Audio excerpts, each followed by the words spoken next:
Hello my dear friend, দেখতেই পাচ্ছ এখানে কত ভিড় জমেছে। হ্যাঁ গাইস, ভিড় জমার কারণ আছে, কারণ একটা বোন মার্কেট থেকে আসছিল, তাকে একটা সাপে কামড়ে দিত। তাই দেখতেই পাচ্ছ কত বড় খরির সাপটা বেরিয়েছে।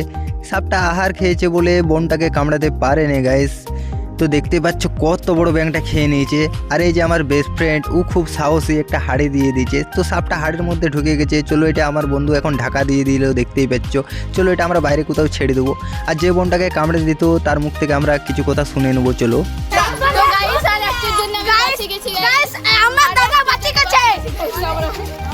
বোনটার মুখেই শুনলে তোমরা যে কি ঘটনা ঘটেছিল।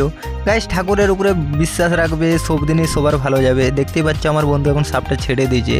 তো ওই সাপটাকে আমরা অনেকবার ফোনা তোলার চেষ্টা করেছিলাম, কিন্তু করতে পারিনি। দেখতে পাচ্ছ এখন সাপটা ঝুড়ে ঢুকে গেল। তো আমরা সাপ ধরেছি বলে কেউ ধরতে যেও না গাইস, অনেক রিস্ক। তো আমার বন্ধু সাহসের জন্য একটা লাইক আর একটা সাবস্ক্রাইব গাইস পেতেই পারি, প্লিজ করে দিও।